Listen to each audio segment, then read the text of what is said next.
The North Atlantic, year 985. Waves the size of buildings. Frost on every rope. 32 men in an open boat.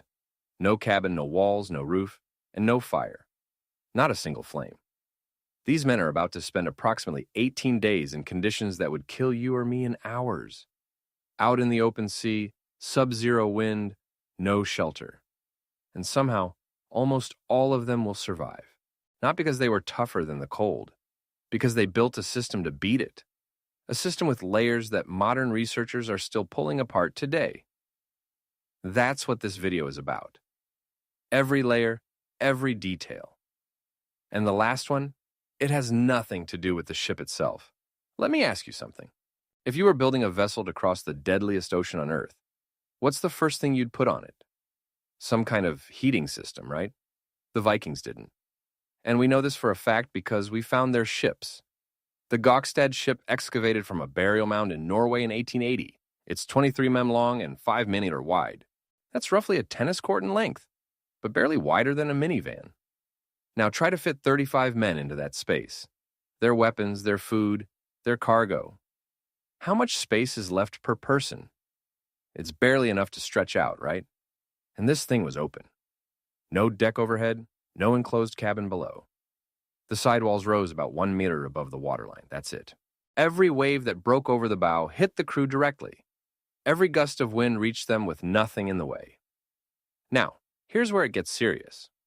Winter surface temperatures in those waters hover around 2 degrees. Air temperature regularly -20. Wind chill pushes it far below that. At those levels, exposed skin starts to suffer frostbite in under 10 minutes. And here's a number worth sitting with. Modern hypothermia research shows that a person in 2-degree water loses consciousness in under 15 minutes. You don't slowly get cold, you shut down. Even without falling in, prolonged exposure to sub-zero wind on an open vessel drains your core temperature hour by hour. Without intervention, it kills you. So why not just light a fire? Think about what materials are used to build long ships.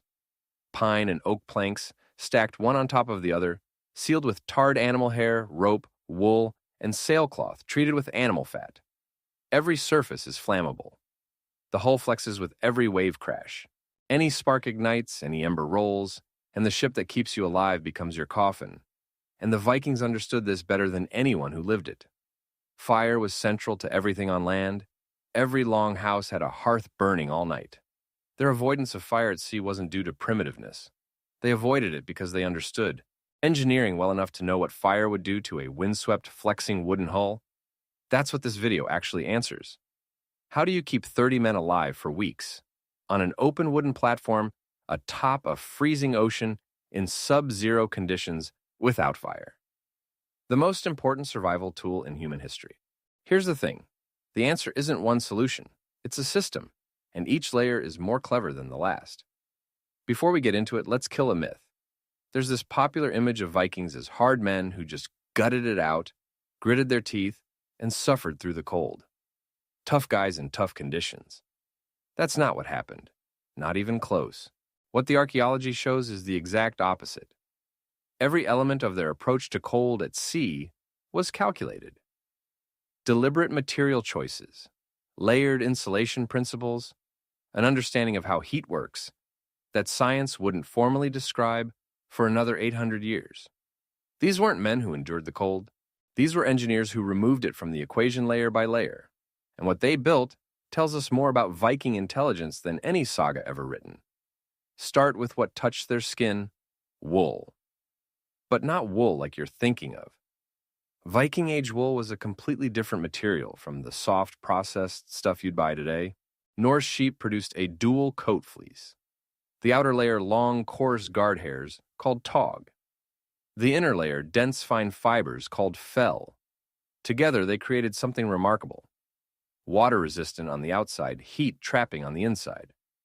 But here's the detail that changes everything. The Vikings hardly ever washed their wool. They usually just rinsed it in cold seawater. It might sound dirty and disgusting, but it wasn't. It was ingenious because this meant it preserved the wool's lanolin and the natural waxy oil from the sheep's skin. Lanolin is hydrophobic. It repels water. Even today, a lanolin-rich tunic won't absorb rain or drizzle. it will run off. And we're not just guessing here. Textile fragments from the Birka burial site in Sweden and the Osberg burial site in Norway confirm what we're saying. Tight, dense weaves, diamond twill patterns designed to trap heat and block wind. Researchers at the National Museum of Denmark tested recreated Viking garments and found something remarkable. Even when wet, they retain 80% of their insulation capacity. Yes, you heard that right, 80%. Even when wet, modern synthetic undergarments, the ones marketed to soldiers and mountaineers, lose a significant amount of heat when wet. But Viking wool, it kept working. Now, there's a real debate here. Some scholars say this was accidental. Vikings just used what their sheep gave them. Others argue the evidence points to deliberate textile engineering refined across generations of trial at sea. Accident or mastery? It's a question worth arguing over. Drop your take below. The system was layered against the skin. A lane, a light undergarment made of fine wool or linen. Over this, a heavier kill, the main woolen tunic. Over this, a thick outer cloak, often treated with tallow or beeswax, for extra water resistance. Each layer created a pocket of trapped air between itself and the next. And here's the modern connection that puts this into perspective. Go to any outdoor store today, and you'll see the exact same system being sold back to you. An inner layer for moisture management, an insulation layer for warmth, shell layer for wind and water protection. 3 layers, 3 functions. This is modern mountaineering science developed in laboratories, wind tunnels, and with synthetic polymers. The Vikings arrived at the same principle with sheep, looms, and 1,000 years of North Atlantic crossings. The engineering is the same. Only the materials have changed. The difference, of course, is the price. In the past, a Viking wool tunic cost about the same as a silver bracelet. A modern 3-layer Gorex system, however, is expensive enough to make you question your life choices while waiting in line to pay.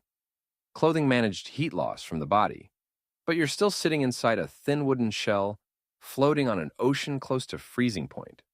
The cold doesn't just come from the air. It radiates upward from the hull, the deck, everything your body touches.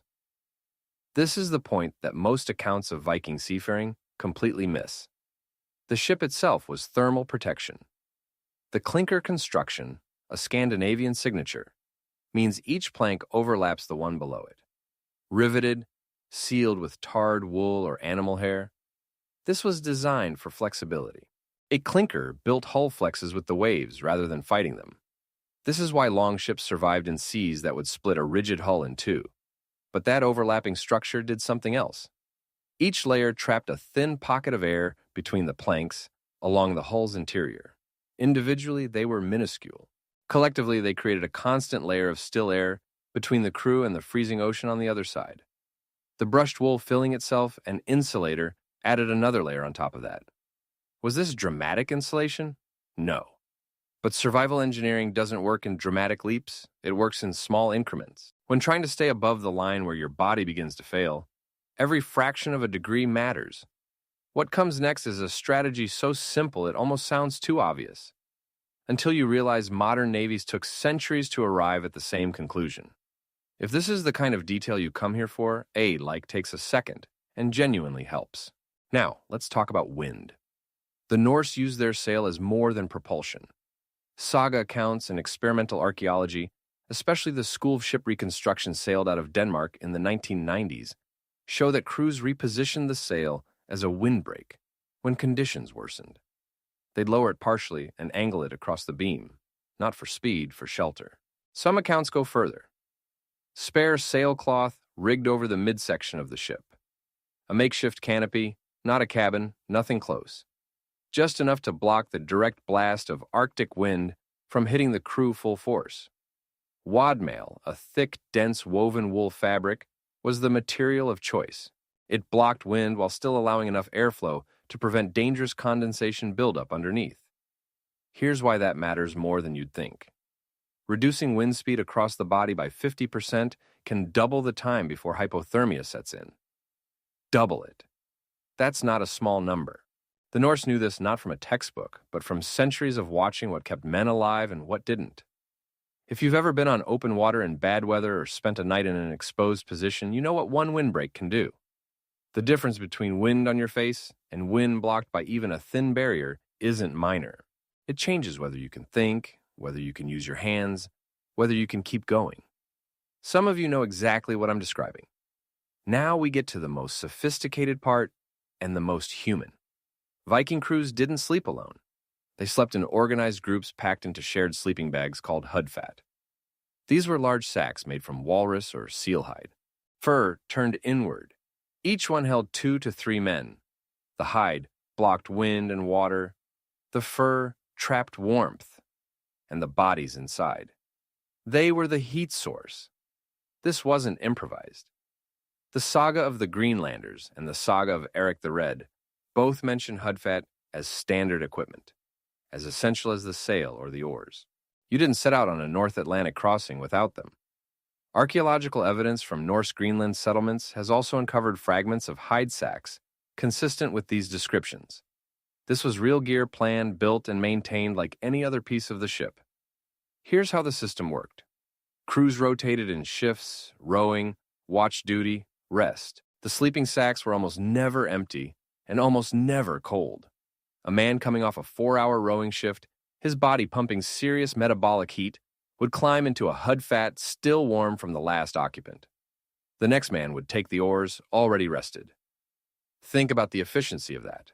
No heat source was wasted, no sack went cold. The rotation itself was the engine that kept the system running. Now ask yourself, how much heat are we actually talking about? A resting human body produces roughly 80 watts of thermal energy. 2 men in 1 sealed hide sack, 160 watts. That's a large light bulb. In a space the size of a coffin with wind and water, blocked by thick animal hide, interior temperatures could climb 15 to 20 degrees above the outside air. That's not comfort, but it's survival. And it's pure physics. And there's one more thing. The hudfat didn't just keep men warm. It kept them alive psychologically in darkness, in freezing wind, in conditions that could break a man's will. The physical closeness of other bodies was a reminder that you were not alone, that the crew was still intact, that the system was still holding. The level of comfort, it must be admitted, was below the desired level. Imagine rowing for 30 hours in the open ocean on a diet of dried cod and fermented sky, then crawling into a damp seal skin sack with 2 other men doing exactly the same thing. And that smell. If the Norse had published recruitment posters, the creative department would have earned hazard pay. But here's the truth about it. Shared body heat is not a theory. It is one of the oldest survival techniques known to humankind. If you've ever huddled in a bivouac sack, spent the night in a foxhole during military service, or undergone cold water survival training, you know it works. You felt it work. If that moment just flashed before your eyes, I'd love to hear about it in the comments. Here's what almost never appears in the popular version of this story. And it might be the most impressive layer of all. The Vikings didn't just manage the cold on the ship, they managed their entire route to minimize exposure to it. Archaeological surveys have identified over 200 Viking-age harborage sites along the Norwegian coast alone. These weren't random anchorages. They were infrastructure positioned roughly a day sailing apart, sheltered bays where crews beached their ships, lit fires on shore, cooked hot food, dried soaked clothing, and restored core body temperature before pushing to the next waypoint. The longest open water crossing in the Viking world, Norway to Iceland, covered roughly 900 nautical miles. At average long ship speeds, that's 4 to 6 days of continuous exposure. And the Norse overwhelmingly sailed it in summer, late May through August, when daylight stretched past 20 hours and air temperatures stayed survivable. When winter sailing was unavoidable, they hugged the coast.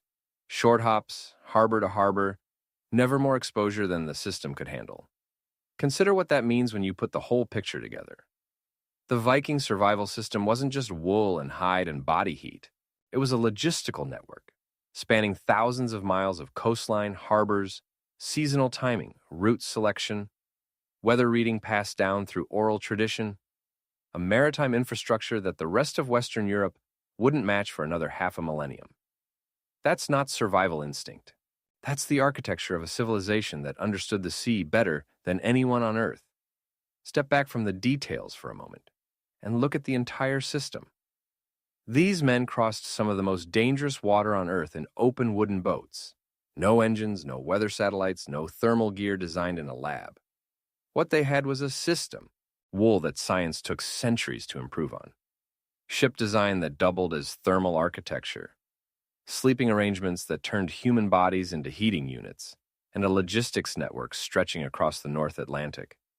None of it was accidental. Every layer was the product of generations of knowledge tested, refined, and paid for in lives. The wool wasn't random. The ship design wasn't coincidence. The hood fat weren't desperate. And the harbor network wasn't luck. It was all one system designed by people who understood their environment with a precision we're still catching up to. They weren't survivors in the way we usually mean that word. People who got lucky. They were engineers of survival. Every crossing was a calculated operation. If what matters to you is history, not Hollywood raids, not horned helmets, but how these people really thought and how they solved problems no one else could, how they were brilliant engineers, then this channel is for you. Subscribing means you'll be here to see what happens next, and there's so much more to tell. The next time you turn up the heating on a cold night, consider this. 1,000 years ago, men crossed Arctic seas with nothing but wool, hide, and each other. And every single system they built still makes sense today.